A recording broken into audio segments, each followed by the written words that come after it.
The only thing more expensive than a billionaire's custom suit is his ego. When Kelani Jenkins, a brilliant young engineer forced to work as a part-time waitress, tried to enter Seattle's most exclusive members-only restaurant, she was met with instant, icy contempt. Alastair Finch, the arrogant CEO who owned the place, looked straight through her and dismissed her with a single, racially charged comment about her demographic, unaware that the very woman he was publicly humiliating was, in fact, the final secret candidate for the massive tech partnership he desperately needed to save his crumbling billion-dollar empire. It was a costly mistake rooted in his blind cruelty, and the story of how that night began a brutal corporate war founded on a desperate man's downfall and a young woman's quiet, brilliant revenge starts right now. Smash that like button if you think Kelani is about to serve up some serious regret. Kelani Jenkins, at just 25 years old, was a storm of quiet ambition hidden beneath a waitress's apron. She was a brilliant self-taught software engineer, but years of saving her family from the crushing weight of their late father's medical bills meant her dream of independence was constantly delayed. Tonight, she was supposed to be celebrating. She sat alone at a polished mahogany table in the Meridian, one of Seattle's most exclusive, old-money establishments, her heart doing a slow, disappointed thud against her ribs. She was wearing the one dress she had purchased for job interviews, a sophisticated emerald number, and her hands trembled slightly as she checked her phone again. Her date, a potential investor she'd met through a mutual acquaintance, was a no-show, and worse, he hadn't even texted. Humiliation felt like a cold stone in her stomach. Kelani finally gathered her purse, her expensive proposal portfolio, and her dignity, deciding to leave. She needed to be home soon to prep for the biggest meeting of her life, a final pitch to a major tech acquisition firm the next morning. It was the contract that would erase the debt, save her mother's home, and finally allow her to build her future. As she reached the glass double doors, she realized she had left her essential folio on the seat. She turned back, ready to quietly slip in and out, but a hulking figure in a custom-tailored suit stepped in her path, his eyes glacial and dismissive. This man was Alastair Finch, the restaurant owner, a notorious billionaire CEO known for his ruthless business tactics and equally ruthless opinions on who belonged in his world. He had just finished a phone call, his face still contorted in a look of supreme arrogance. "Excuse me," Kelani began, trying to step around him. He didn't budge. He looked her up and down, his gaze lingering on her professional dress and then her modest, tired shoes. "We're closed for new arrivals, ma'am," he said, the word ma'am dripping with false politeness. "Actually, I just need to grab something I left inside. My portfolio," she explained, gesturing back toward her table. Alastair's thin lips curled into a sneer. "I recall seeing a young woman like you earlier. Perhaps you're confusing us with one of the establishments you usually frequent. We don't employ staff with that attire, nor do we typically cater to your demographic after 10. The air rushed out of Kelani's lungs. The insult was a physical blow, a calculated assessment of her worth based on nothing but the color of her skin and the assumption of her class. Her date's cancellation faded. This raw, undeserved contempt became the only reality. She felt the rage coil in her chest, a hot, visceral desire to strike back at the unfairness of it all. She didn't argue. She just stared at him, letting him see the fury in her eyes, before turning on her heel and walking away, her hands clenched so tightly her fingernails dug into her palms. She walked 2 blocks before she remembered the portfolio she desperately needed for the pitch. She had to go back. Kelani managed to convince a sympathetic busboy, who'd seen the exchange, to fetch her portfolio. Clutching the vital folder of her life's work, she walked out into the cool Seattle night, the humiliation still stinging like a fresh burn. She was late, exhausted, and the words of that arrogant so echoed in her mind. "We don't typically cater to your demographic." It was a moment of pure, blinding injustice that threatened to derail everything she had fought for. She hailed a ride and spent the drive to the convention center forcing herself to breathe, pushing the rage down, turning it from a destructive fire into a focused, brilliant heat. This contract was bigger than Alistair Finch's ego. It was the lifeline her family needed. As she stared out the window, a brief, familiar pain of memory surfaced. Her mother, Beverly, working 3 shifts a day, whispering tired reassurances about the future. Her father, a kind, brilliant man, succumbing to a long illness, leaving them with mountains of medical bills that even his decent insurance couldn't cover. This was Kalani's driving force, the promise she'd made to her mother to make it all stop. The debt, the exhaustion, the worry. Arriving at the massive conference hall, Kalani quickly found her mentor, Ms. Evelyn Reed, a sharp, elegant woman who had seen Kalani's genius years ago and helped pave her path. Evelyn took one look at Kalani's drawn face and knew something was wrong. Kalani quickly recounted the incident, her voice trembling slightly with residual anger. Evelyn, calm and steady, placed a reassuring hand on her arm. "Listen to me, Kalani. That man's contempt is a shield for his own tiny, fearful soul. You don't get even by sinking to his level. You get even by soaring so high he can only see your shadow. Go in there. Show them who you really are." Her mentor's words were the anchor Kalani needed. She took a deep breath, adjusted the expensive, borrowed clothes, and walked into the bustling, high-stakes environment of the tech conference. She knew she was facing the biggest opportunity of her career, and the pressure was immense. The room was buzzing with well-dressed people, all talking about billions in acquisitions. Her presentation slot was next. As she settled in her seat, waiting for her name to be called, she saw a large, glossy banner overhead detailing the main event sponsor and the final partnership investor. She didn't recognize the name of the firm, but the logo was an unmistakable, stylized falcon. Suddenly, the conference moderator stepped up to the podium and announced a last-minute change to the evaluation panel. "Ladies and gentlemen, we are thrilled to welcome the head of acquisitions for Finch Global Tech, here to personally oversee the final selection process." Kalani's blood ran cold.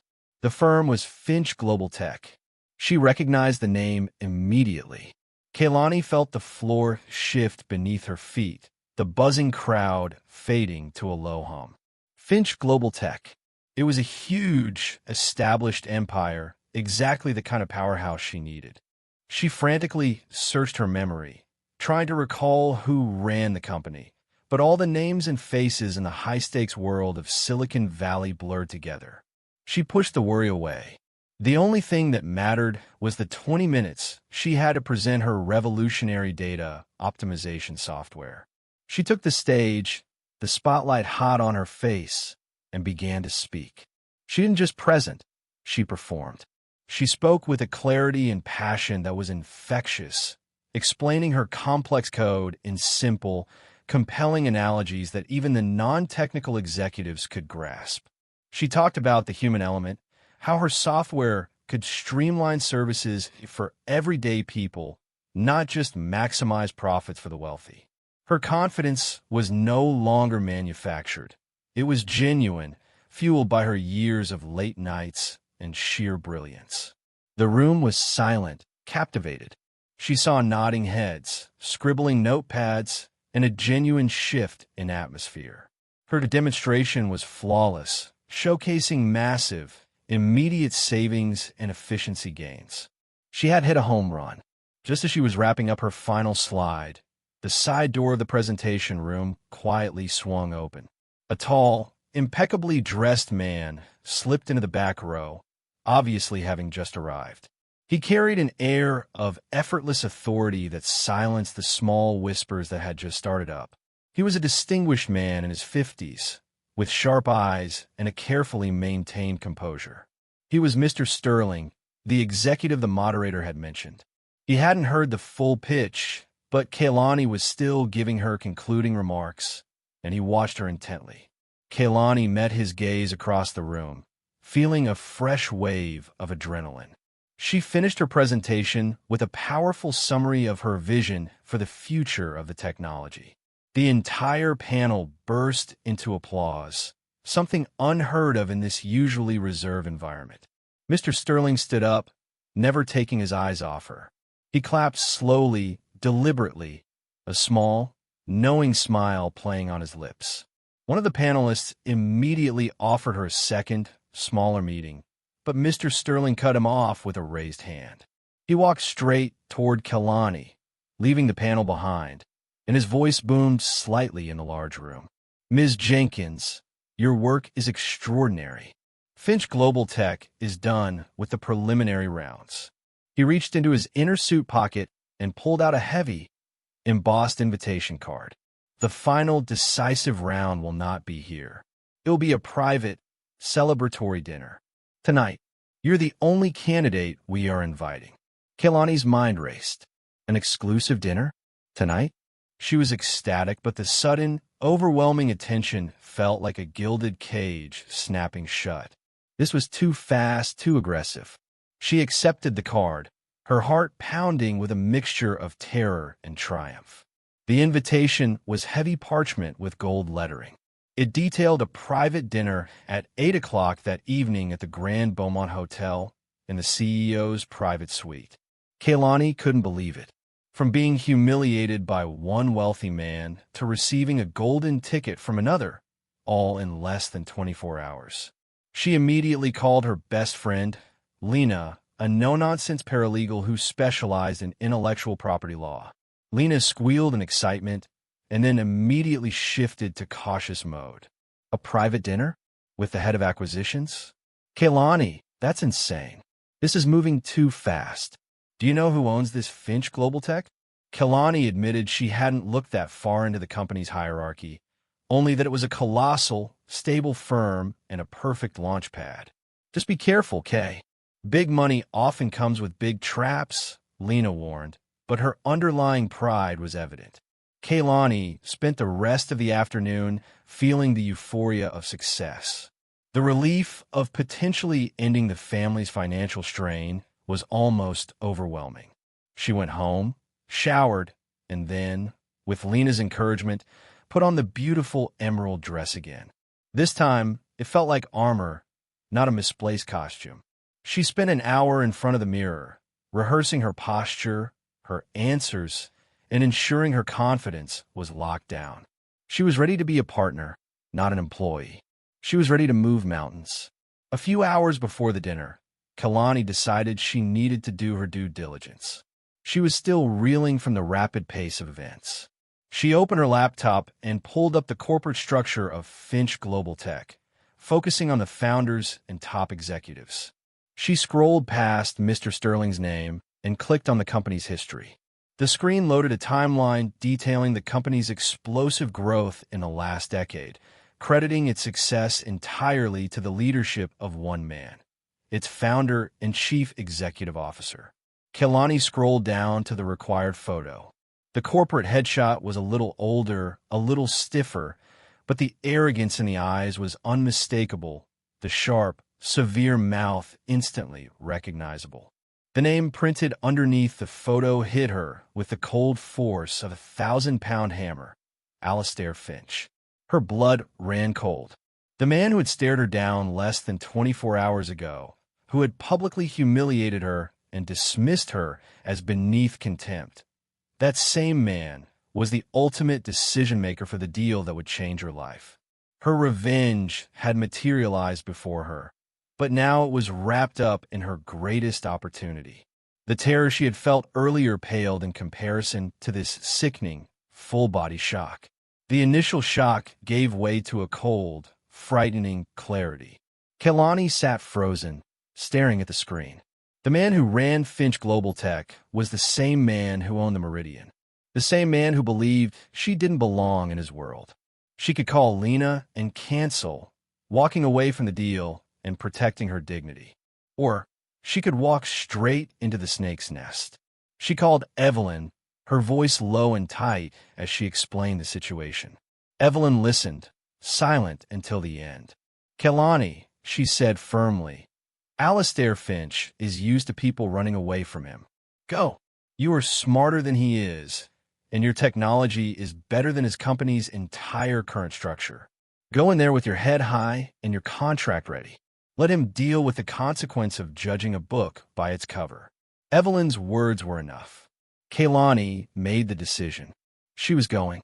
She got dressed with surgical focus, every move precise and deliberate. She wasn't preparing for a dinner. She was preparing for war. Kaylani arrived at the luxurious Grand Beaumont Hotel precisely at 7:55 p.m. The private suite was breathtaking, overlooking the sparkling city lights of Seattle. Inside, she found Mr. Sterling and two other senior executives, and one more person, Alastair Finch. He was impeccably dressed, a glass of champagne in his hand, a smug, practiced smile fixed on his face as he greeted his team. He looked her over with a sweeping, appreciative gaze, clearly impressed by the woman who had captivated his acquisition team. He did not recognize her. The emerald dress, the professional confidence, the upscale setting, it all placed her firmly in a category where, in his mind, she should belong. Mr. Sterling introduced them. Alastair, this is Ms. Kaylani Jenkins, the engineer I was telling you about. She's exceptional. Alastair extended his hand, his touch brief and firm. A pleasure, Ms. Jenkins. Welcome to Finch Global. He sounded genuinely charmed, completely oblivious. Kaylani returned the handshake with equal firmness, her own smile feeling brittle and forced. The evening began with tense small talk and a discussion of her proposal. Alastair was condescending but professional, probing her with difficult questions, trying to catch her out. Kaylani met every challenge with composure and technical brilliance, answering with a simple vocabulary that made complex engineering sound like common sense. She wasn't just surviving, she was shining. As the appetizers were served, Alastair raised his glass for a toast to their prospective partnership. He looked at Kaylani and his eyes paused, just for a moment, then scanned her face more intently. He took a sip of champagne, lowering his glass slowly.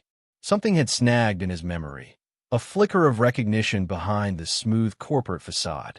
The confidence in his eyes wavered, replaced by a sudden, terrifying dawning. He looked at her emerald dress. Then his eyes darted to the two gold pins she wore. One was a tiny, stylized fork and knife she always wore as a personal joke, a subtle nod to her waitressing job. Alastair's forced, charming smile completely dissolved, replaced by a look of sheer, panicked horror as he finally understood exactly who was sitting across his table, proposing to take a massive share of his multi-billion-dollar empire. He opened his mouth, but no sound came out. Alastair Finch felt the blood drain from his face, leaving him hollow and cold. The woman he had insulted, the woman whose demographic he assumed he knew, was the genius who was about to become his business partner. The shock was a physical blow, worse than any financial loss. He stammered a weak excuse and stumbled out of the private dining room and into a secluded hallway, desperately needing air. His polished facade had cracked wide open. He leaned against the cool marble wall, running a trembling hand over his face. The truth was, his empire was crumbling. His life was a gilded cage, and his arrogance was the only thing keeping the bars from falling apart entirely. He needed Kaylani's deal to save Finch Global Tech from a disastrous hostile takeover, a fate he'd brought upon himself through years of neglect and emotional distance. He thought of his ex-wife, Victoria, and the venomous divorce proceedings that had been dragging on for a year. Victoria, who hated him less for his infidelity and more for his refusal to give her control over his company's board. She had used their children against him, poisoning their minds with stories of his greed, and they were now grown and refused to speak to him. He was losing his family, his legacy, and possibly his freedom. His public rudeness to Kaylani yesterday had been a perfect snapshot of the desperate, bitter man he had become, lashing out at anyone he perceived as below him, just to feel a fleeting sense of superiority. He knew Kaylani recognized him now, and she held all the power. She could walk away, or worse, expose him and the company's desperate situation. He forced himself to take a breath, straighten his $1,000 tie, and prepare for the necessary act of begging. He couldn't afford to be arrogant now. He was turning to walk back into the room when a terrible sound echoed from the dining room. A strangled gasp, followed by the crash of a chair hitting the floor. Alistair rushed back to see Mr. Sterling, the head of acquisitions, clutching his chest and sinking rapidly, his breath coming in shallow, desperate gasps. He was clearly having a severe medical event. Chaos immediately erupted among the remaining executives. One was shouting into a phone for the hotel's doctor. Another was frozen in shock. Alistair, despite his panic, recognized the severity of the crisis. He barked out orders, but Kaylani was already moving, her face calm and focused amidst the panic. The medical emergency was terrifying and chaotic, but Kaylani moved with the cool precision of someone who had seen too many crises. She had spent years assisting at community health fairs and had emergency training. She immediately cleared space, loosened Sterling's collar, and checked his pulse, talking to him in a low, steady voice. While one of the junior executives was trying to find Sterling's medication bag, Kaylani knelt and saw something unusual on the floor beside the executive's dropped briefcase, a small, dark-colored pill. It looked distinctly different from the white heart medication she knew Sterling was supposed to take. It was a brief, almost invisible moment, but Kaylani's sharp eyes caught it. As the paramedics finally arrived and quickly loaded the fading executive onto a stretcher, Kaylani quickly nudged the dark pill under the rug with her foot. She knew she couldn't mention it now. The executive was rushed out, and the suite, minutes ago filled with tension and ambition, was suddenly desolate, leaving only Kaylani and a shell-shocked Alistair. Alistair was visibly shaken, muttering about Sterling's history of heart trouble. He excused the other executives and turned to Kaylani, his mask of control finally gone. I need a moment," he whispered, gesturing to a stack of confidential legal files left on a side table. "Just review these final partnership documents, Ms. Jenkins. I'll be back." Kaylani nodded, pretending to absorb the legal jargon, but her mind was fixed on the tiny pill. After Alistair disappeared into the next room, Kaylani retrieved the strange pill and carefully tucked it away. She then began to study the files. These weren't standard partnership documents. They were internal reports, accidentally left behind by the panicked executive, documenting the company's current financial status. As she read, her blood ran cold for a second time that night. The truth was worse than Alistair's worst fears. The company wasn't just struggling. It was hemorrhaging money due to calculated, aggressive corporate sabotage. The figures showed deliberate misallocations and leaked proprietary data. She suddenly realized the executive's medical emergency was likely a diversion to cover up his own involvement in the plot to destroy the company. Kaylani now possessed not only the evidence of Alistair's company's imminent failure, but also the potential key to the sabotage. Kaylani stared at the confidential report, her mind racing to connect the dark pill, the sabotage, and the executive's sudden collapse. The files were irrefutable. Finch Global Tech was days away from collapse, and the hostile takeover was all but complete. This was the moment of ultimate power. She could use the evidence to expose the whole corrupt mess, collecting a massive whistleblower payout that would wipe out her family's debt 10 times over. Revenge would be complete. She would watch Alistair Finch's empire burn, a direct consequence of his own bitter, arrogant judgment. The thought was intoxicating. A righteous, deserved payback for every time she and her mother had been dismissed, overlooked, and humiliated. She slipped away to the hotel restroom and called her mother, Beverly, needing an anchor. She spoke in hushed tones, laying out the whole bizarre, dangerous sequence of events. The insult, the deal, the recognition, the sabotage, and the evidence. Beverly listened without interrupting. When Kaylani finished, She didn't advise on the money. "Kehlani, honey," Beverly's tired voice came through the line. "Revenge is a sweet meal, but it's always poisoned. If you choose to burn his house down, you become the fire. You are an engineer, not an arsonist. Your strength is your goodness, your intelligence, and your ability to see solutions where others only see problems. If that man is the problem, his company is still full of people who depend on it. If you have the power to save it, Kehlani, use it to build something better. Don't let bitterness be the foundation of your success." Beverly's simple, honest advice cut through the haze of Kehlani's anger. She realized that blowing up the company would fulfill her rage, but a successful partnership would fulfill her destiny. She took a deep breath, the decision settling heavily but correctly in her heart. She was done being the victim. She would be the solution. She would face Alistair Finch again, but this time she would dictate the terms of their survival. Kehlani walked back into the private suite, finding Alistair standing by the window, his shoulders slumped in defeat. He wasn't the arrogant so anymore. He was just a broken, middle-aged man facing ruin. He turned as she approached, his eyes full of a miserable, exhausted resignation. "I know," he said, before she could speak. "I recognized you, Miss Jenkins. The pins, the dress, the incident at the Meridian. I deserve whatever you have planned." Kehlani ignored the drama. She placed the confidential file on the table and tapped the section detailing the sabotage. "Alistair, I know your company is on the brink of collapse.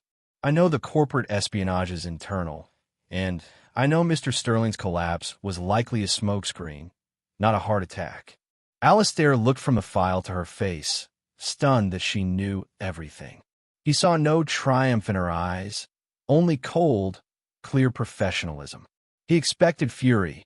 He got a business proposal. "I have the evidence to expose this, and I have the technology to stop it and rebuild your company faster than your rival can tear it down," Kehlani stated plainly. "But I won't do it as an employee. I won't do it as an acquisitions target. I will do it as your equal partner, with full authority and a 50% stake in the revived entity. The past is the past. My future starts now." Alistair slowly walked over to her, his jaw slack. He looked at her again, and this time, the judgmental filter was gone. He saw the fire, the brains, and the incredible, almost unbelievable act of grace. "Ms. Jenkins, Kehlani," he murmured, his voice thick with emotion. "I owe you an apology that words can't cover. I was a desperate, hateful fool yesterday. You are everything I wish I was. I accept your terms. Tell me what you need to save Finch Global." He was truly, utterly humbled. Kehlani felt the revenge taste far sweeter in the form of a signed contract than a destructive expose. She had her leverage. The partnership was sealed with a handshake, but Alistair's next words changed everything. "There's something else you need to know, Kehlani. This sabotage wasn't Sterling's idea. He was just a pawn. This entire plot was orchestrated by my ex-wife, Victoria." Alistair looked defeated as he explained how his ex-wife, Victoria, was not just seeking a large divorce settlement. She was actively trying to destroy the company, to take control and punish him. Victoria was a powerful, vengeful woman who ran a competing holding company owned by her family. Alistair confessed that he had been so blind and arrogant that he had dismissed the signs for months, believing he was too smart to be tricked. Now he was desperate. The sheer extent of Victoria's betrayal, using her family connections, planting false financial reports, and orchestrating the internal chaos, made Alistair's earlier arrogance seem pathetically small. Kehlani listened, her mind already moving past the shock and into strategy. The stakes had been raised exponentially. They were no longer dealing with simple corporate espionage, but a sophisticated attack by a powerful, external rival. As Alistair detailed the timeline of the attack, Kehlani's eyes widened. She realized that the initial, humiliating incident, her canceled date at the Meridian, had happened the very day Victoria's lawyers finalized the initial phase of their hostile takeover. Alastair confirmed that Victoria was ruthless and had a network of spies. He knew she would use any means necessary to sabotage the deal that could save him. The shared enemy solidified their alliance instantly. The shift in their relationship was total. Alastair, stripped of his pride, became Kaylani's trusted subordinate, relying entirely on her technological genius and clear moral vision. Kaylani saw Alastair not as her oppressor, but as a wounded asset. They pulled up Kaylani's software and began tracing Victoria's financial movements, realizing the entire web of betrayal was even deeper and more complex than they initially thought. Their planning was interrupted by a notification on Alastair's encrypted burner phone, a simple, anonymous text. He opened it, and his face went white with terror. He showed Kaylani the message, a crystal-clear, recent photograph of Kaylani's own mother, Beverly, innocently watering the small, familiar potted plants on their front porch. The message contained only 3 chilling words. The debt is due. Hit that like button right now if you're enjoying story. The anonymous text message, with a picture of Kaylani's mom, Beverly, stood as a horrifying hook. The threat was no longer theoretical. It was personal, cold, and immediate. Victoria wasn't just trying to seize a company. She was reaching into Kaylani's life, weaponizing the family debt to force her withdrawal. The threat galvanized Kaylani. She felt a wave of icy fury, a focus stronger than any ambition. She and Alastair, now equal partners in fear and strategy, set to work. Their differences, the decades of wealth separating them, the humiliation that had brought them together, vanished. They were 2 brilliant minds battling a shared, ruthless enemy. Kaylani's software, a marvel of data visualization and tracing algorithms, became their secret weapon. Alastair, humbled and terrified for the first time in years, provided the high-level access and the detailed corporate history Kaylani needed. He realized his arrogance had been a costly blind spot, and Kaylani's street smarts and digital instincts were exactly what he lacked. Working side by side through the night, they analyzed the flow of stolen data and misallocated funds. Kaylani's program quickly cut through the layers of corporate deception. She wasn't just leaking data, Alastair, Kaylani muttered, her fingers flying across the keyboard. She was funneling assets through a shell corporation to create artificial losses, making the company look ripe for takeover. Alastair leaned in, watching the screen where a complex web of transactions was simplifying into a clear, damning line. Which shell? He asked, his voice low. Kaylani zoomed in on the end point of the money trail, a company registered in the Cayman Islands called the Osprey Fund. It was a name neither of them recognized, but the paper trail was recent and substantial. This Osprey Fund, Kaylani explained, it was opened 6 weeks ago, right before your major quarterly loss. And look who signed the incorporation papers. She pulled up a digital signature, and Alastair's eyes widened in disbelief. It wasn't Victoria, but it was someone chillingly close to her, her former personal attorney. Victoria is smart, Alastair said, shaking his head. She outsourced the dirty work to someone she could easily discard. Kaylani smiled, but it was a cold, vengeful expression. No, she's not that smart, Alastair. Look closer at the metadata on this signature file. The creation date is wrong. This document was created on a single, secure network. We have proof of the corporate conspiracy. Now we just need to confirm her direct link to the Osprey Fund. We need to find the physical address. The stunning discovery of the Osprey Fund and the evidence of Victoria's methodical corruption gave them their first real leverage. But before Kaylani and Alastair could finalize their plan, Kaylani had to face the emotional fallout at home. She drove back to her modest, familiar house, running on adrenaline and stale coffee. Her mother, Beverly, and her sister, Amara, a fiery college student, were waiting. The air was thick with worry. Amara immediately confronted Kaylani.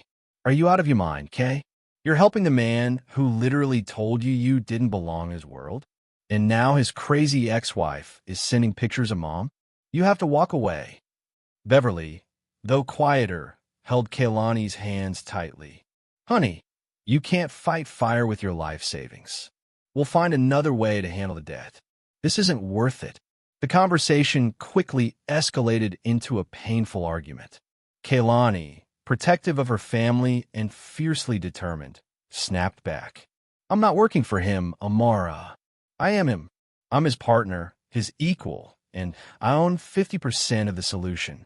I'm not running from a bully who insults my skin, and I'm definitely not running from a criminal who threatens my mother. Amara accused her of selling her soul for money and forgetting the principles they were raised on. He's still the enemy, Kaylani. He's just a rich white man using you as a shield. Kaylani realized she couldn't fully explain the complex, high-stakes game she was playing without terrifying them further. She simply asserted her control. I'm doing this, and I'm going to win. I promise you, Mom, this is the last risk. I'm going to make sure Victoria Finch pays for this threat, and you'll never have to worry about the debt again. The argument ended with Amara storming out, convinced her sister had been corrupted by power, and Beverly looking utterly heartbroken. Kaylani felt the isolation of her choice, a painful wedge driven between her and the people she loved most. It was a terrible, necessary sacrifice. Kaylani left her family in pain, but she walked away with a new, steel-cold motivation. She had to win, not just for the money, but for her mother's safety and for her sister's respect. Kaylani and Alistair regrouped, the painful fallout of the family argument spurring Kaylani to greater focus. They knew the shareholder meeting was just days away, and they had to move fast. Alistair used his extensive network to confirm the physical address of the Osprey Fund, a luxury condo in Miami. Kaylani used that address to initiate a digital trap. Victoria thinks she's untouchable because her name isn't on the Osprey Fund, Kaylani explained, pointing to her code. But we're going to create a digital ghost that she can't resist. We will send an urgent, fake system update notification to the corporate email address linked to that condo. The link will look innocuous, but the moment she clicks it, it'll dump a coded packet that confirms her IP address is accessing the shell company's bank accounts. Alistair watched in fascinated horror. He had spent his life playing chess. Kaylani was playing quantum physics. They spent the next 48 hours setting the complex trap, working out of a secure bunker deep within Alistair's headquarters. The work was exhausting, high pressure, and completely necessary. Finally, the trap was set. They watched the logs. Hours dragged by. Nothing. Then, late that night, a single, clear IP address confirmation flashed on the screen. Victoria had taken the bait. Kaylani instantly cross-referenced the IP address with Alistair's internal security logs. It was traced directly back to Victoria's private office. We have her, Kaylani whispered, the tension melting away into exhausted triumph. The IP, the timestamp, and the access point. It proves she is actively managing the fund used to sabotage the company. Alistair, looking older and wiser, finally managed a genuine smile. You are incredible, Kaylani. This is enough to stop the takeover and prosecute the fraud. Their victory was short-lived. An hour later, as Kaylani was packing up, she found a small, unmarked box placed carefully on her laptop bag. Inside, there was a single, expensive diamond earring, Victoria's signature style, and a folded piece of paper. The message was a brief, chilling poem. For all the world's wealth, you'll never have the truth. The diamond earring and the cryptic, taunting note from Victoria changed everything. It wasn't just a threat. It was a promise that she had a secret weapon, something more damaging than financial fraud. Kaylani felt a fresh surge of anxiety. Victoria was playing for blood, and Kaylani worried that her truth might target Alistair's already fragile personal life. Nevertheless, the final hour had arrived. The shareholder meeting was held in the company's grand, wood-panel boardroom. The atmosphere was thick with tension, a corporate version of a Roman amphitheater. Victoria, dressed in immaculate white, arrived with her family's lawyers and her own executives, radiating calm confidence. She saw Kalani sitting next to Alistair and gave her a slow, cold smile, acknowledging Kalani's presence without granting her respect. It was a power move, the predator sizing up the prey. Alistair, introduced by the board chairman, started his presentation. He was measured, calm, and surprisingly sincere. He didn't just talk about quarterly earnings. He spoke about the company's future, placing Kalani front and center as the genius who would lead the next phase. Then, Kalani took the floor. She presented her findings clearly, displaying the data, tracing the corporate sabotage back to the Osprey Fund. She showed the legal team the irrefutable IP confirmation and the linked documents, proving Victoria's direct involvement in the fraud. The room erupted in murmurs. Victoria's lawyer immediately tried to object, but Kalani shut him down with sharp, simple logic and the hard proof on the screen. The financial case against Victoria was solid. Victoria, however, remained unnervingly still, her expression unchanging. She simply tapped her manicured nail on the table once, drawing attention to herself. When she finally spoke, her voice was low but carried a terrifying authority. "It's a clever display, Alistair. You found a financial misstep, but the board isn't interested in simple numbers. They're interested in integrity and loyalty. And I have something to show you that proves your supposed partner here isn't the only one who has been hiding a great deal of the truth." She signaled to one of her lawyers, who placed a heavy, sealed manila envelope in the center of the table. The manila envelope sat like a bomb on the polished table.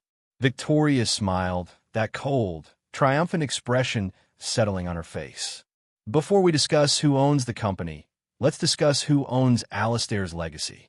She nodded to her lawyer, who carefully cut the seal and pulled out a single, aged letter and a formal, old document. "This," Victoria announced, holding up the letter, "is from Theodore Vance, my former fiancé.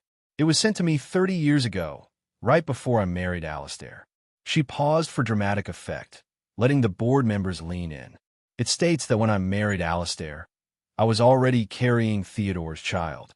The boardroom instantly exploded in shouting.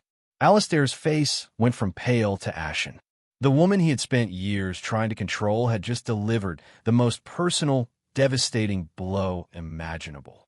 "Your oldest son, Garrett, the one you've always praised as your future successor, is not your biological child, Alistair. He is Theodore's," Victoria concluded, her voice thick with pure, unadulterated vengeance. "I married you for your money, and I let you raise his child despite you."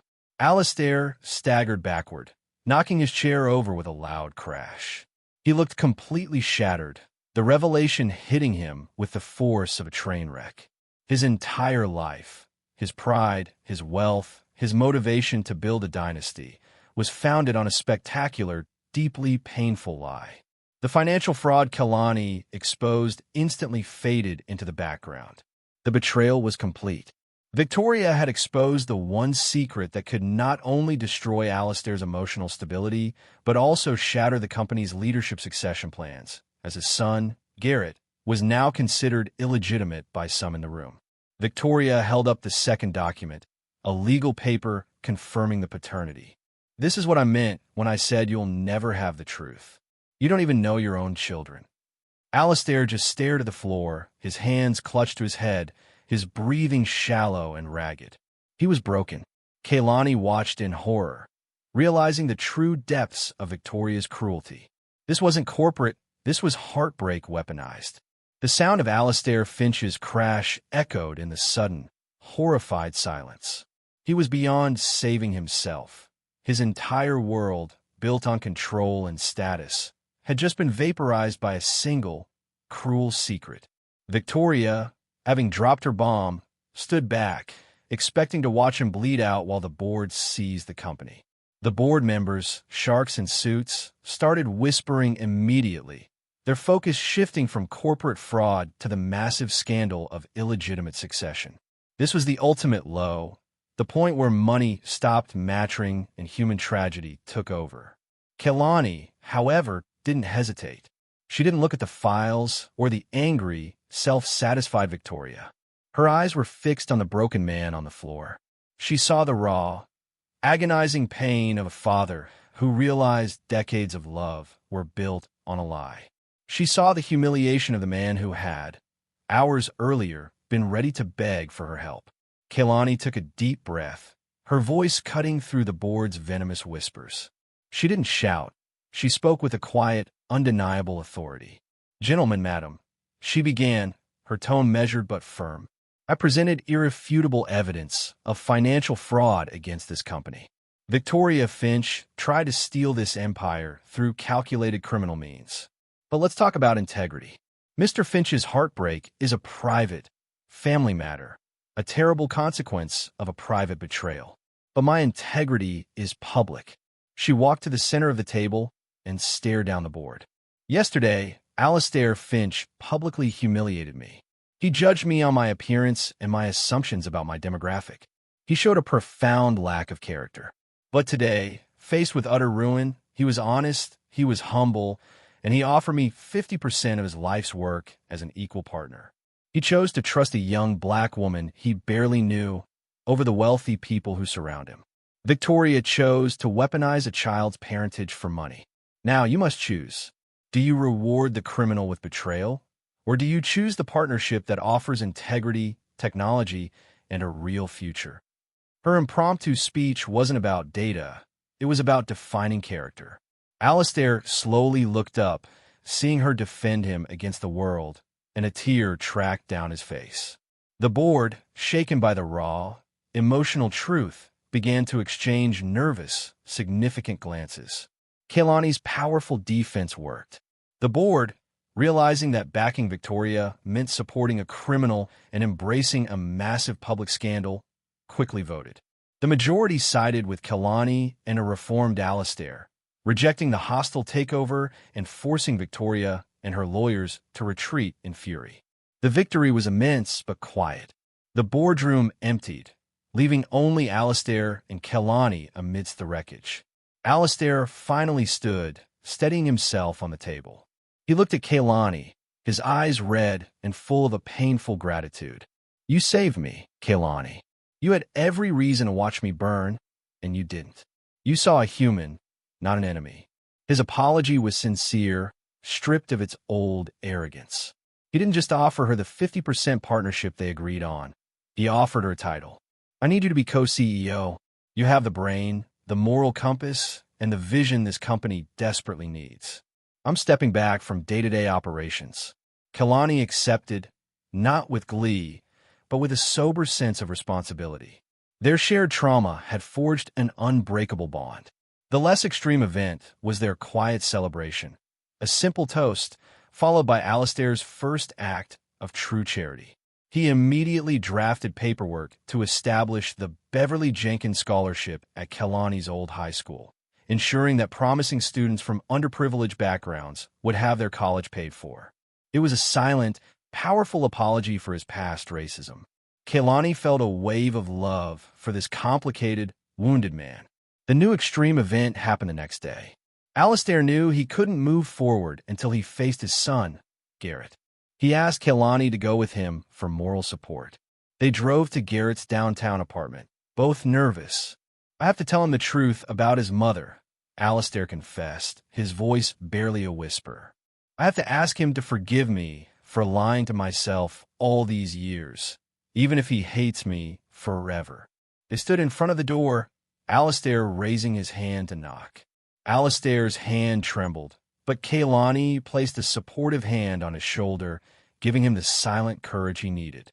He knocked, and Garrett, a young man who looked strikingly like Alastair, opened the door. The ensuing conversation was difficult, raw, and agonizingly slow. Alastair laid out the entire story: Victoria's lifelong lie, the revelation in the boardroom, and the subsequent financial and emotional damage. Garrett was devastated, feeling the same sting of foundation-shattering betrayal his father had just experienced. He didn't initially lash out at Alistair, but his anger was focused on his mother, Victoria, and the years of manipulation. Alistair offered no excuses, only genuine remorse for the love and money that had been wrapped in a lie. "You are my son, Garrett," Alistair said, his voice choked.